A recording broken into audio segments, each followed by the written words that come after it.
mengapa lebih banyak penerima proper biru dibandingkan hijau atau emas?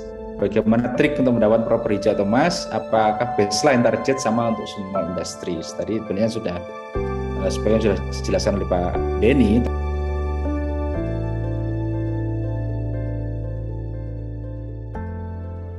Kenapa dia banyak biru daripada emasnya? Ya, jadi kalau sebenarnya yang paling penting adalah tadi sampaikan bahwa komitmen perusahaan itu di dalam pengelolaan lingkungan itu seperti apa. Jadi biru itu kadang-kadang kan kita udah memberikan banyak kesempatan pada perusahaan untuk 100% biru. Misalnya contohnya kita punya 1000 nih yang biru.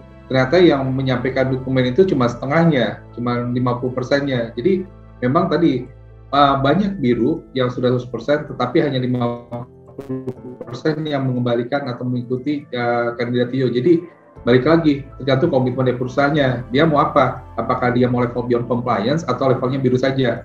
Banyak perusahaan itu ya biru sudah cukup aja gitu, tapi nggak mau lagi menjadi lebih tinggi ke beyond compliance-nya. Gitu.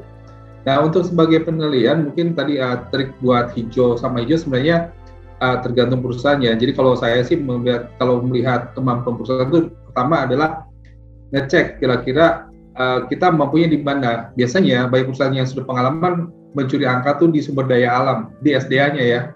Di SDA-nya mulai dari emisi, energi dan semalam itu diambil poin-poinnya gitu. 100% harus penuh. Karena itu data itu sudah ada di dalam data beyond simpelnya ya. Jadi agak mudah untuk diambilnya. Tapi tinggal masuk kepada ke hati dan Komdev-nya. Nah, cuman banyak kelemahan di dalam Komdev adalah mereka hanya sebagai donasi, charity, sehingga nanti ini tidak kami menilaikan.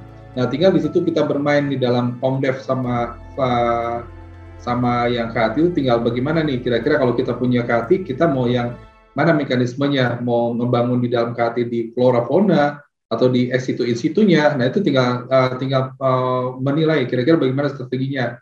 Tapi memang di dalam proper itu ada strateginya, kita melihat kira-kira menyusun program perencanaan jangka pendek, jangka panjang itu menjadi penting di dalam kegiatan tersebut. Nah, tapi yang paling penting adalah bagaimana di awal kita menyusun DRKPL-nya sendiri ya. Itu menjadi poin karena di DRKPL itu kita harus sekarang angkanya 78, kemungkinan tahun ini bisa menjadi 80 atau 90 nilainya. Nah, di dalam DRKPL juga kita harus hati-hati. Kalau kita minta datanya N-4 tahun ke belakang, berarti lengkapi data N-4. Nah, lalu baca secara baik petunjuk-petunjuk yang kami minta dari Sekpro, misalnya sekretariat. Jadi contohnya misalnya masukkan data tentang energinya, lalu masukkan ke dalam kegiatan-kegiatan yang dirancangnya. Misalnya kita mau SDGs-nya itu paling gampang adalah mencuri angka di SDGs karena poinnya 10.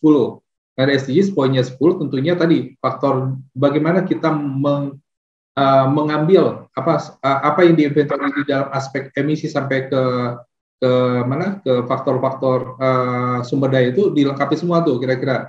Nah, itu masuk ke SDGs. Kedua adalah dari SDGs diverifikasi oleh kampus atau mana yang memang memiliki potensi untuk menilai SDGs-nya. Tinggal minta rekomendasi ke mereka bahwa memang ini sudah develop. Nah, itu nilainya 10 gitu. Tapi kebanyakan kalau hanya menginventory nilainya cuma 4. Itu juga kita harus bermain strategi di situ. Itu mungkin yang harus dibaca adalah pada saat kita melakukan sosialisasi, dicatat secara baik angkanya berapa, ikuti petunjuknya, ya udah bisa menjadi hijau lah minimal. Nah, setelah kita menjadi hijau, tentunya kalau emas itu tiga kali ya mencapai hijau gitu. Jadi kalau misalnya kita sudah 2 kali hijau, nah ternyata ketiga tuh udah kira-kira kita masuk emas. Nah, tadi udah sebutkan passing grade untuk masing-masing cluster industri itu berbeda. Jadi misalnya kita punya semen, dia di hijaunya mungkin 400, di emasnya 600. Nah, kalau udah masuk 600 ya sudah selesai gitu.